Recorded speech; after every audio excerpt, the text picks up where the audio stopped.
ഹബീബായ നബി തങ്ങളുടെ ഏറ്റവും വലിയ പ്രത്യേകത ഇതാണ്. സുറാഖത്ത് ഇബ്നു മാലിക് എന്ന മനുഷ്യൻ മഹാനായ ഹബീബിനെ അന്ന് മദീനയിലേക്ക് ഹിജ്റ പോകുമ്പോൾ നബി തങ്ങളെ തലയെടുക്കാൻ വന്ന നേരത്തെ സുറാഖത്ത് ഇബ്നു മാലിക്കിന്റെ തന്റെ കുതിരയുടെ കുളമ്പുകൾ ഭൂമിയിലേക്ക് ആഴ്ന്നിറങ്ങിയപ്പോ യാ മുഹമ്മദ് നബിയേ, മരുഭൂമിയുടെ നടുവിൽ വെച്ച് നബി തങ്ങളെ വിളിക്കുകയാണ്. സിദ്ദീഖ് റളിയല്ലാഹു അൻഹും ഹബീബും ഒട്ടകപ്പുറത്ത് പോകുന്ന യാത്രയിൽ ഹബീബിന്റെ തല വെട്ടാൻ വന്ന മനുഷ്യന്റെ കുതിരയുടെ കൈകാലുകൾ മുഴുവനും അല്ലാഹു ഭൂമിയോട് വിഴുങ്ങാൻ പറഞ്ഞപ്പോ നബിയേ, മുഹമ്മദ് നബിയേ എന്ന് നിലവിളിച്ച മനുഷ്യനോട് വന്നോളൂ വന്നോളൂ വന്നോളൂ സുറാഖ വന്നോളൂ. സുറാഖയുടെ കിതപ്പടങ്ങിയപ്പോ ആലോചിച്ചു പോകുന്നു, 100 ഒട്ടകമാണ് പോകുന്നത്. ആ മനുഷ്യന്റെ തല കൊണ്ട് കൊടുത്താൽ 100 ഒട്ടകമാണ് മക്കക്കാരായ ഖുറൈശികൾ പ്രഖ്യാപിച്ചത്. ഞാൻ ഒന്നുകൂടെ ശ്രമിച്ചു നോക്കട്ടെ. രണ്ടാമതും നബി തങ്ങളുടെ പിന്നാലെ ചെന്ന് വാളുകൊണ്ട് വെട്ടാനൂങ്ങിയപ്പോ ഭൂമിയോട് അല്ലാഹു വിഴുങ്ങാൻ പറഞ്ഞില്ലയോ? കൈകാലുകൾ ഭൂമിയിലേക്ക് ആഴുകയാണ്. വീണ്ടും നിലവിളിച്ചു, യാ മുഹമ്മദ് നബിയേ, എന്നെ ഒന്ന് രക്ഷിക്കണേ, എന്നെ ഒന്ന് രക്ഷപ്പെടുത്തണേ.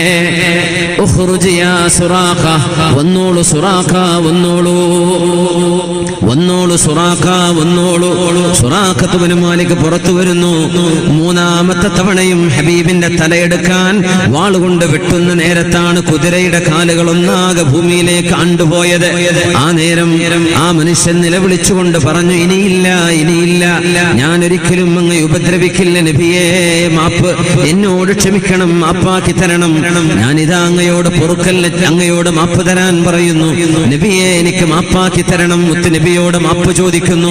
ഉഖ്റുജ് യാ സുറാഖ, സുറാഖ ഓടി വന്നിട്ട് പറയുന്നു, യാ മുഹമ്മദ് നബിയേ, അങ്ങയുടെ കൂടെ ദിവ്യമായ ഒരു ശക്തിയുണ്ട്, അങ്ങൊരു സാധാരണക്കാരനല്ല, അങ്ങയുടെ കൂടെ ദിവ്യമായ എന്തോ ഒരു ശക്തി അങ്ങയെ സംരക്ഷിക്കുന്നുണ്ട്. ഹബീബായ നബി തങ്ങൾ, he was a man not to be killed, ജനങ്ങളാൽ കൊല്ലപ്പെടേണ്ട ആളായിരുന്നില്ല നബി തങ്ങൾ. റിസാലത്തിന്റെ, അല്ലാഹുവിന്റെ ഹബീബിന്റെ റിസാലത്ത് പൂർത്തിയാകുന്നത് വരേക്കും അല്ലാഹു ഹബീബായ നബി തങ്ങളുടെ സംരക്ഷണം ഏറ്റെടുത്തിരിക്കുകയാണ്. ഹബീബായ നബിയെ അല്ലാഹു തആല കഫാകൽ മുസ്തഹ്സിഈൻ, അങ്ങയെ പരിഹസിക്കുന്നവരോട് അല്ലാഹുവിന്റെ റസൂലേ, അങ്ങയെ നാം സംരക്ഷിക്കും. വല്ലാഹു യഅസിമുക മിനന്നാസ്, നബിയെ അങ്ങയെ നാം സംരക്ഷിക്കുമെന്ന് അല്ലാഹുവിന്റെ വചനം പുലരുകയാണ്. സുറാഖ ഇസ്ലാമിനോട് താല്പര്യം കാണിച്ചു തുടങ്ങി. നബിയെ, ഞാൻ അങ്ങയുടെ പക്ഷത്ത് ചേരാൻ ആഗ്രഹിക്കുന്നു, എന്നാൽ ഷഹാദത്ത് അവിടെ വിളിച്ചു പറഞ്ഞില്ലെന്നാണ് പ്രബലപക്ഷ ചരിത്ര പണ്ഡിതന്മാർ. സുറാഖ നബി തങ്ങളോട് ഒരു കടലാസിൽ എഴുതിച്ചു വാങ്ങിച്ചു, നബിയെ, ഞാൻ അങ്ങയുടെ കൂടെയുണ്ട്, അതുകൊണ്ട് അങ്ങയുടെ അനുയായികൾ എന്നെ അവരിൽപ്പെട്ട ഒരാളായി ഗണിക്കാൻ വേണ്ടി ഒരു രേഖ, ഒരു കത്ത്, ഒരു ഉറപ്പങ്ങ് എഴുതി തരണം. സിദ്ദീഖ് റളിയല്ലാഹു അൻഹുവിനോട് എഴുതി കൊടുക്കാൻ പറയുന്നു. മുത്തനബി തങ്ങൾ അന്നേരം സുറാഖയെ നോക്കി പറയുന്നു, സുറാഖ കൈഫ ബിക ഇദാ ലബിസ്ത സിവാറൈ കിസ്റാ. സുറാഖ, കിസ്റ എന്ന രാജാവിന്റെ ഖുസ്റുവിന്റെ കൈകളിൽ അണിയുന്ന ആഭരണങ്ങൾ, വളകൾ, ആ സ്വർണത്തിന്റെ വെള്ളിയുടെ മുത്തിന്റെ വളകൾ സുറാഖ നിങ്ങളുടെ കൈകളിലേക്ക് നൽകപ്പെടുമ്പോൾ എങ്ങനെയുണ്ടാകും സുറാഖ, എങ്ങനെയുണ്ടാകും? സുറാഖ നബി തങ്ങളോട് ചോദിച്ചു, നബിയേ, കിസ്റ ഇബ്നു ഹുർമുസിന്റെ മകൻ കിസ്റയാണോ? പേർഷ്യൻ രാജാവിനെ കുറിച്ചാണോ അങ്ങ് പറയുന്നത്? അതെ അതെ എന്ന് നബി തങ്ങൾ.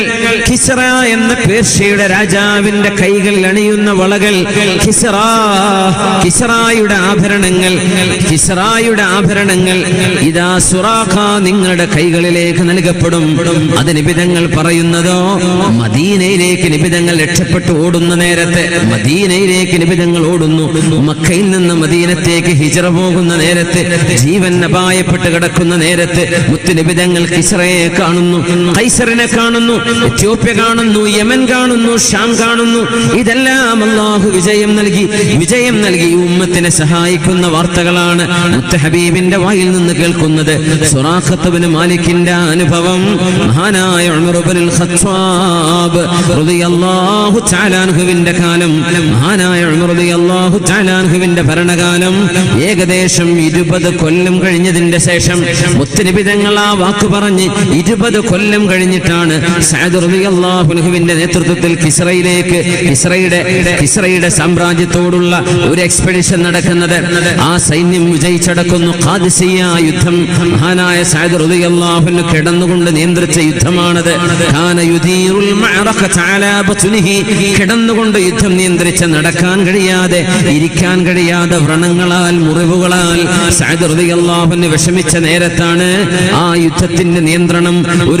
ഒരു കയറിന്റെ കട്ടിലിൽ കിടന്നുകൊണ്ട് യുദ്ധം നിയന്ത്രിച്ച സഅദ് റളിയല്ലാഹു അൻഹു ആ ആഭരണങ്ങൾ ഉമർ ഇബ്നുൽ ഖത്താബ് തങ്ങളുടെ കൊട്ടാരത്തിലേക്ക് കൊണ്ടുവന്നപ്പോ ഉമർ എന്നവർ വിളിക്കുന്നു, എവിടെയാണ് സുറാഖ? ഐന സുറാഖത്ത് ഇബ്നു മാലിക്? അപ്പോഴേക്കും അവർ സ്വഹാബിയായിരുന്നു. സുറാഖ റളിയല്ലാഹു അൻഹു ഇസ്ലാം സ്വീകരിച്ചു കഴിഞ്ഞു. സുറാഖ ഇവിടെ? അനദാ യാ ഉമർ, ഞാനിതാ ഇവിടെ. സുറാഖ ഇങ്ങോട്ട് വരൂ. സുറാഖ, നിങ്ങളോട് നബി തങ്ങൾ പറഞ്ഞ ഒരു പ്രവചനം ഓർമ്മയുണ്ടോ? എന്താണ് ഉമറേ നിങ്ങൾ പറയുന്നത്? സുറാഖ, നിങ്ങളോടന്ന് മുത്തുനബി തങ്ങൾ മദീനയിലേക്കുള്ള ഹിജറ നടക്കുമ്പോൾ നിങ്ങൾ ഹബീബിന്റെ തലവെട്ടാൻ വന്ന നേരത്ത് നിങ്ങളെ നോക്കി നബി തങ്ങൾ പറഞ്ഞത് ഓർമ്മയുണ്ടോ? കിസ്റയുടെ കൈകളിലെ ആഭരണങ്ങൾ നിങ്ങളുടെ കൈകളിലേക്ക് ചാർത്തപ്പെടുന്ന നേരം. ആ ഓർമ്മയുണ്ട്. സുറാഖ, അതാണ് ഇവിടെ സംഭവിച്ചത്. ഹബീബായ നബി തങ്ങൾ പറഞ്ഞ വാക്ക് പുലർന്നിരിക്കുകയാണ്. അതുകൊണ്ട് കൈതരൂ സുറാഖ, ഈ ആഭരണങ്ങൾ ഇനി നിങ്ങൾക്കുള്ളതാണെന്ന് പറഞ്ഞ് മഹാനായ ഉമർ ഇബ്നുൽ ഖത്താബ് റളിയല്ലാഹു അൻഹു കിസ്റയുടെ ആഭരണങ്ങൾ നൽകുന്നു ഈ സ്വഹാബിക്ക്. എപ്പോഴാണ് നബി തങ്ങൾ ഇത് പറയുന്നത്? സ്വന്തം ഉമ്മത്തിനും ഹബീബായ നബി തങ്ങൾക്ക് പോലും നിലനിൽപ്പിന് ഭീഷണിയുണ്ടായ ആ ഒരു ഹിജറ നടക്കുന്ന നേരത്ത് പ്രതിസന്ധികൾക്കിടയിലാണ് ഏറ്റവും നല്ല പ്രതീക്ഷയുടെ വാതായനങ്ങൾ ഹബീബ് നമുക്ക് തുറന്നു തരുന്നത്. അതുകൊണ്ട് ഈ ഉമ്മത്തിന് അപകടം സംഭവിക്കില്ല. അൽ ഖൈറു ഫിയ വഫി ഉമ്മതി ഇലാ യൗമിൽ ഖിയാമ. നമ്മൾ സന്മാർഗത്തിലാണെങ്കിൽ 5 നേരം നിസ്കരിക്കുകയും മാതാപിതാക്കളോട് സ്നേഹവും അനുസരണയും ഉണ്ടാവുകയും നന്മയുടെ പക്ഷത്ത് നിൽക്കുകയും ചെയ്യുന്ന സത്യവിശ്വാസികളെങ്കിൽ ഹബീബായ നബി തങ്ങളുടെ പ്രഖ്യാപനമാണത്. അൽ ഖൈറു ഫിയ വഫി ഉമ്മതി ഇലാ യൗമിൽ ഖിയാമ. ലോകാവസാനം വരേക്കും നന്മ എന്നിലാണ്, എന്റെ ഉമ്മത്തികളിലാണെന്ന് ഹബീബുനാ റസൂലുള്ളാഹ്.